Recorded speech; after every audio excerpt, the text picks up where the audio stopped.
Hello everyone, क्या हाल चाल है आप सबका। होपफुली आप लोग बहुत अच्छे होंगे और आप लोगों को अच्छा होना भी चाहिए। क्यों? क्योंकि चैप्टर 1, चैप्टर 2, चैप्टर 3 हम लोगों का ऑलरेडी डन हो चुका है। आप देख सकते हो, कमेंट सेक्शन में पिंड रहेगा सारे चैप्टर्स। वहीं पे आपको व्हाट्सएप हेल्पिंग ग्रुप भी मिल जाएगा। वहां पे आपको ये वाला, ये पूरा पीडीएफ भी आपको मिल जाएगा। ज़्यादा बड़ा पीडीएफ भी नहीं है, देखिए ओनली 30 पेजेस का एक पीडीएफ है। पढ़ के चले जाइए, पास हो जाएंगे, अच्छे मार्क्स से पास हो जाएंगे। सारे वीडियोस अच्छे से देखिए, समझ लीजिए। अगर कुछ घुमा के भी क्वेश्चन आ गया वो भी आप कर लोगे। ये चैप्टर 4 इलेक्ट्रॉनिक पेमेंट सिस्टम के बारे में आपको पढ़ना है। इसका वेटेज है 15 से 20 मार्क्स का वेटेज है। इस चैप्टर का वेटेज 15 से 20 मार्क्स का है। ओके, तो फोकस आपको देना पड़ेगा। ज़्यादा क्वेश्चंस है नहीं, 17 क्वेश्चंस है ओनली, मैंने चेक किया है। ओनली 17 क्वेश्चंस है, जल्द से जल्द हम लोग कंप्लीट कर देंगे। ओके, चलिए चैप्टर 4 स्टार्ट करते हैं। What is digital cash? Digital cash क्या होता है? आपने पेटीएम यूज किया है, आपने फोन पे यूज किया है, वहां पे जो कैश आपको दिखता है, क्या वो कैश आपके हाथ में है? जी नहीं। वो कैश उस सॉफ्टवेयर के अंदर है। आपको उस सॉफ्टवेयर के थ्रू आपको दिख रहा है कि मेरे पास कितना पैसा है, आपके बैंक अकाउंट में कितना पैसा है। That is your digital cash, जिसको आप टच नहीं कर सकते। ओके, पढ़ लीजिए। Digital cash is a form of electronic money. इसको आप टच नहीं कर सकते, आप ओनली देख सकते हो। इसको आप यूज कर सकते हो कुछ भी परचेज करने के लिए, या फिर अगर आप सेल करते हो तो आप रिसीव भी कर सकते हो। ठीक है। That can be used to make payments through computer and mobile phone. Computer से भी आप पेमेंट कर सकते हो, जैसे लैपटॉप या फिर डेस्कटॉप, या फिर आप मोबाइल फोन से भी पे कर सकते हो ऑन द सॉरी और द इंटरनेट। इंटरनेट तो चाहिए होता है। इट अलाउज पीपल टू पे गुड्स एंड सर्विसेज। गुड्स के लिए एंड सर्विसेज के लिए आप पे करते हो। ठीक है, with using physical, without using physical cash. Cash नहीं देके, कैश का यूज यहाँ जीरो होता है, आप डायरेक्ट डिजिटली पे करते हो। Example, a customer page for an online product using a digital payment application. Direct लिख दो ना कि कुछ सामान खरीदे हैं और जीपे से जीपे से पेमेंट कर दिया यूपीआई एप्लीकेशन से, हो गया example. Number 2, what is digital wallet? Wallet का मतलब क्या होता है? आपका wallet, this is my wallet, है ना। इसमें क्या है? इसमें आप कैश रखते हो। लेकिन डिजिटल वॉलेट क्या हो जाता है? इलेक्ट्रॉनिक वॉलेट हो जाता है, यानी आप इसको टच नहीं कर सकते, बस देख सकते हो। आपका जो डिजिटल कैश कहाँ रहता है? डिजिटल वॉलेट में रहता है। नॉर्मल कैश हम लोग कहाँ रखते हैं? हमारे वॉलेट पे रखते हैं, मनी बैग पे रखते हैं या फिर पर्स पे रखते हैं। और डिजिटल वॉलेट पे क्या रखते हैं? डिजिटल कैश को हम लोग रखते हैं। ठीक है, यहाँ पे भी वही चीज लिखा हुआ है, देख लीजिए। Digital wallet is an electronic application. एक काइंड ऑफ एप्लीकेशन है, जैसे कि पेटीएम हो गया, फोन पे हो गया। क्या है ये सब? ये सब है डिजिटल वॉलेट। यहाँ पे आप अपना कैश को रखते हो, या फिर कोई बैंकिंग ऐप जैसे हो गया YONO SBI, PNB1, axis bank का जो सॉफ्टवेयर है, जो एप्लीकेशन है, वो हो गया डिजिटल वॉलेट। ठीक है ना। और services that allows users to store payment information. जब भी आप कुछ पेमेंट करते हो, आपके हिस्ट्री पे वो इंफॉर्मेशन शो करता है कि आपने कहाँ पे किया है। या फिर जब आप कुछ कैश रिसीव करते हो, डिजिटल कैश जब रिसीव करते हो, वो भी आपके हिस्ट्री में शो करता है। Digital wallets make payments quick and easy and convenient. ये तो हर चीज़ में आप लिख सकते हो। ठीक है, लिखना भी कैसे वो भी बता रहे हैं कि क्या क्या पॉइंट आप ऐड कर सकते हो, हर एक आंसर में ये सब ऐड कर सकते हो एडवांटेजेस में। Example, a consumer uses Google पे टू पे फॉर ग्रॉसरीज। ठीक है ना। What do you mean by UPI? ये तो सबको मालूम होगा, क्योंकि यूपीआई बहुत ही कॉमन अभी यूज हो रहा है। पहले फुल फॉर्म देख लीजिए। Unified payment interface. Unified payment interface का मतलब क्या है? ये एक डिजिटल प्लेटफॉर्म है जहाँ पे आप डिजिटल कैश पे कर सकते हो, यानी पेमेंट कर सकते हो, या फिर रिसीव कर सकते हो। और इसका मीडियम क्या क्या है? क्यूआर स्कैन करके आप पे कर सकते हो, या फिर क्यूआर हो गया, या फिर आपका जो आईडी होता है, यूपीआई आईडी, उससे भी आप पे कर सकते हो। या फिर आप अपना आईडी किसी को दो, वो आपको पे करेगा, आप रिसीव कर सकते हो। या फिर मोर कन्वीनियंट, मोबाइल नंबर पे भी आप पे कर सकते हो। या फिर आपका मोबाइल नंबर किसी और के पास है, वो उस मोबाइल नंबर पे जब पे करता है, डायरेक्ट आपके बैंक के अकाउंट में वो पेमेंट आ जाता है। That's how UPI works. It is a digital payment system that allows users to send and receive money directly between bank using a mobile phone. सबके मोबाइल फोन में कोई ना कोई एप्लीकेशन होता ही है यूपीआई पेमेंट के लिए, स्पेशली फोन पे, पेटीएम और जीपे, ये तीनों सबसे ज्यादा यूज होता है इंडिया में, ठीक है ना। तो नेक्स्ट पे आते हैं। Next question, question number 4, what do you mean by part two पर पेमेंट। पर मतलब कुछ नहीं है, बस पर्सन है, पर्सन, इसका पर का मतलब बस पर्सन होता है। पर्सन टू पर्सन पेमेंट करना, आपने मेरे को पे किया, पर टू पर पेमेंट, मैंने आपको पेमेंट किया, पर टू पर पेमेंट, दिस इज योर पर टू पर पेमेंट। इसको क्या बोलते हैं, P2P पेमेंट भी बोल सकते हैं इसको, okay. It is a method of transferring money directly from one person to another person using a digital payment system. Normal है, अ पर्सन सेंड 500 रुपए to a friend through an UPI, ठीक है ना। Next, what is electronic banking. Online banking आपने पढ़ा है, वही same चीज़ है, मैं फिर से दोबारा एक्सप्लेन नहीं करने वाला हूँ बहुत डीपली मैं इसको एक्सप्लेन नहीं करूँगा, नॉर्मली समझिए। इलेक्ट्रॉनिक बैंकिंग क्या होता है, बैंक जो सर्विस देता है वही सर्विसेज इलेक्ट्रॉनिकली प्रोवाइड की जाएगी यहाँ पे, ठीक है ना। नेक्स्ट में आइए, what is electronic funds.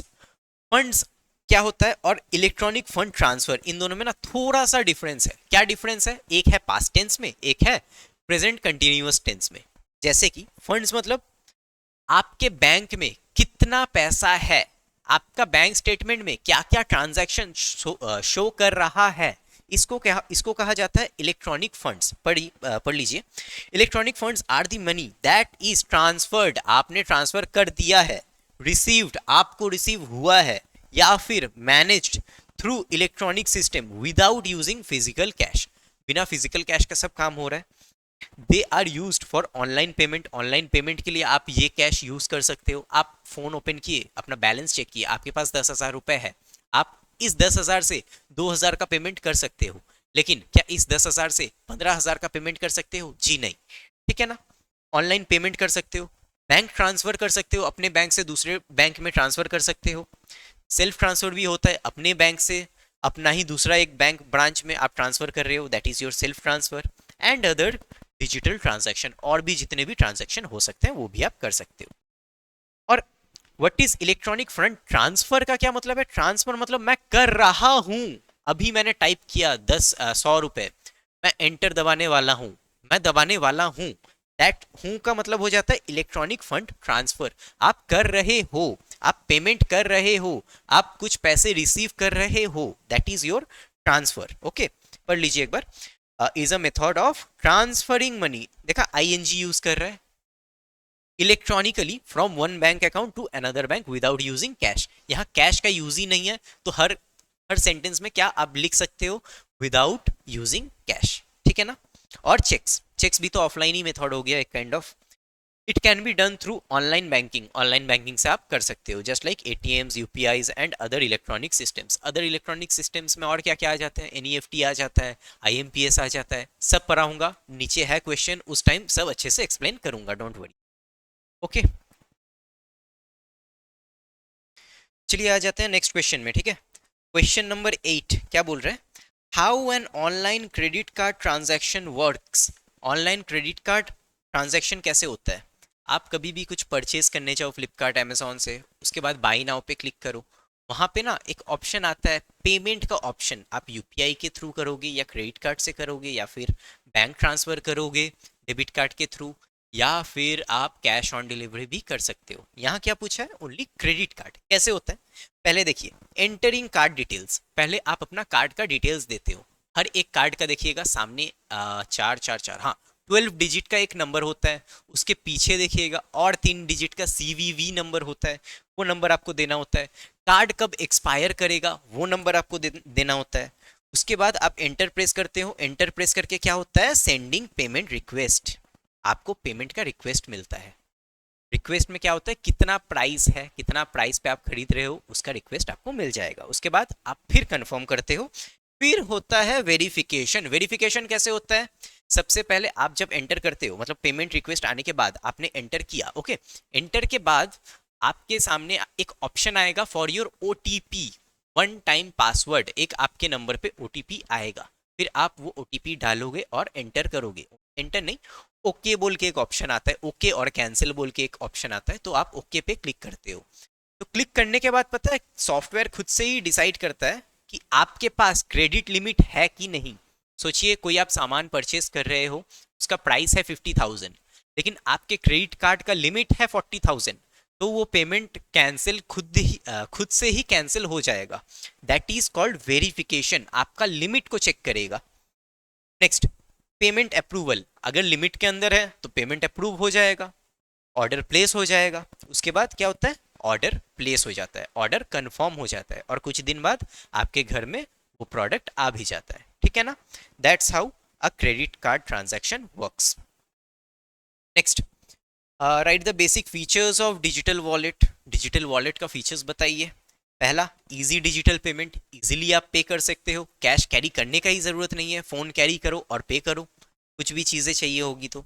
Money storage, देखिए जब आप कैश स्टोर करते हो ना, कितना ही कैश स्टोर कर लोगे, 1,000 रुपए, 2,000 रुपए, 10,000 रुपए, 50,000 रुपए तो कोई कैश लेके नहीं चलता है, पॉकेट ऐसा मोटा हो जाएगा अगर 50,000 आप कैश लेके चलोगे तो, ठीक है।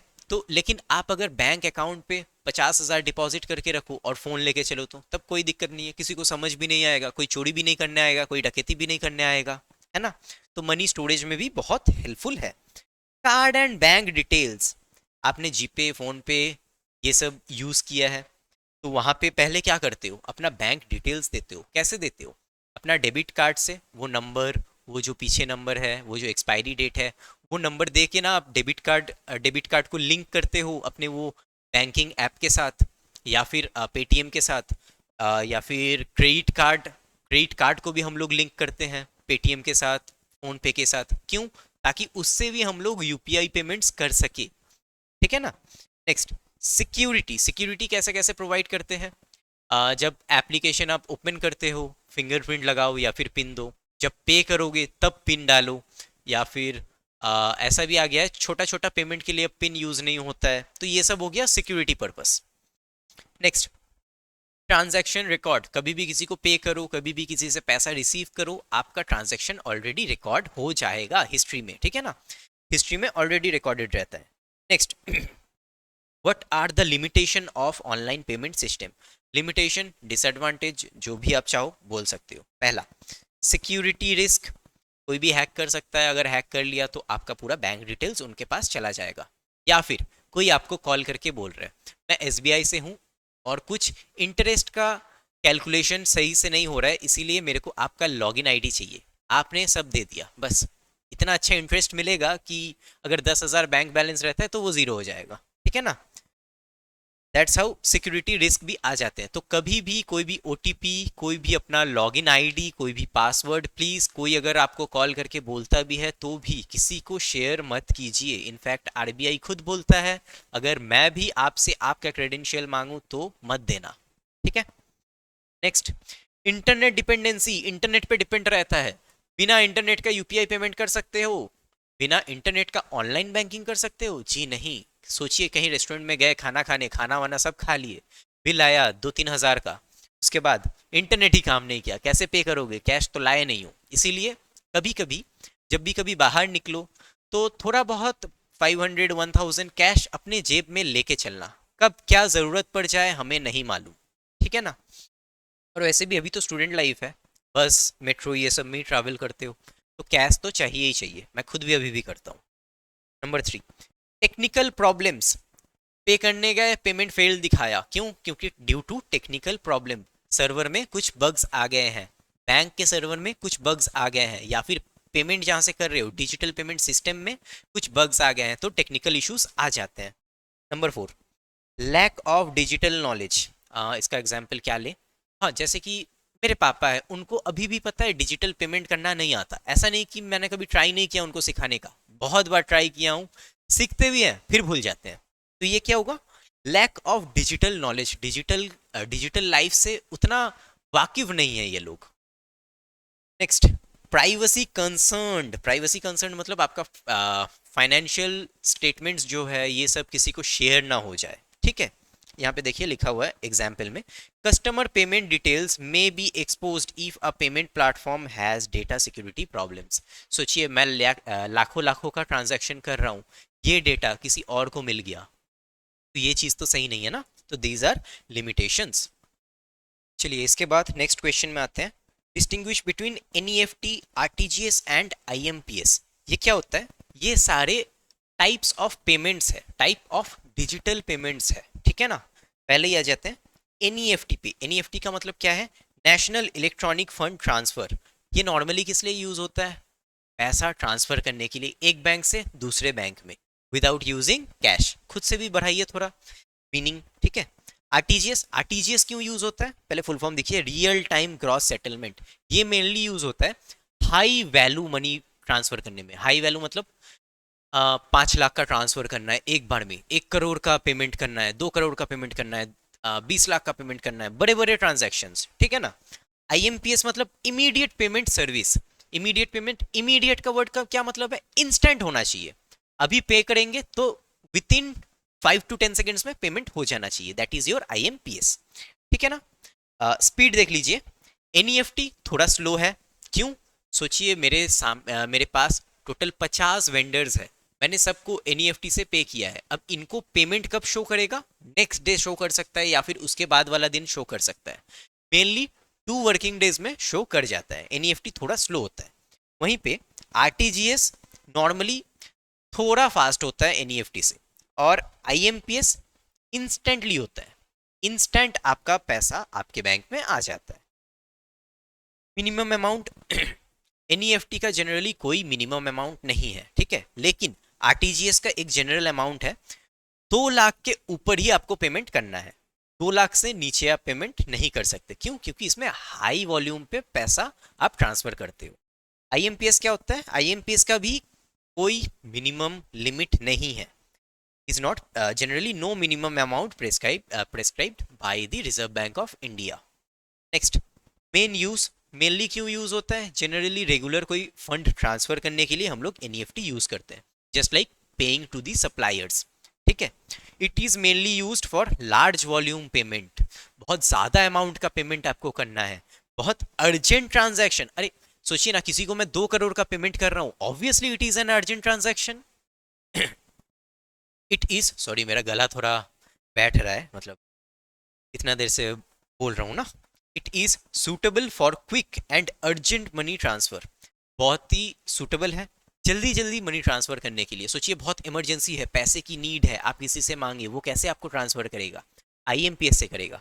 अब आपके दिमाग में आ सकता है, सर यूपीआई भी तो कर सकता है। हाँ जरूर कर सकता है, लेकिन लो अमाउंट होगा ना। लेकिन आईएमपीएस से आप करोगे 5 लाख 10 लाख का भी आप पेमेंट कर सकते हो, लेकिन यूपीआई से आप 5 लाख 10 लाख 20 लाख का पेमेंट आप नहीं कर सकते हो, ठीक है। अवेलेबिलिटी, सारे ही 24/7 अवेलेबल रहता है, अनलेस एंड अनटिल कोई सर्वर इशू नहीं आ जाता है। अगर सर्वर इशू आ जाता है तब तो हर चीज बंद हो जाएगा, ठीक है। Next question, state the methods of customer to merchant payment. Customer to merchant payments मतलब कस्टमर कैसे पे करता है अपने कोई सप्लायर को या फिर कोई रिटेलर को, कैसे पे कर सकता है। ऑनलाइन मेथड्स बोलना है, ठीक है, कैश मत बोलना। कैश छोड़ के हमें पढ़ना है। पहला, क्रेडिट कार्ड से आप पे कर सकते हो, डेबिट कार्ड से आप पे कर सकते हो। अच्छा, क्रेडिट कार्ड और डेबिट कार्ड का डिफरेंस क्या है? कि क्रेडिट में आप काइंड ऑफ एक लोन की तरह है कि पहले सामान खरीद लो, पेमेंट बाद में करना। डेबिट कार्ड क्या है? आपके बैंक अकाउंट में जितना पैसा है उसी से ही आप पे कर सकते हो। यूपीआईज ऑलरेडी समझा चुके हैं। डिजिटल वॉलेट से आप पे कर सकते हो, ये भी बता दिया है। नेट बैंकिंग, नेट बैंकिंग का मतलब क्या होता है?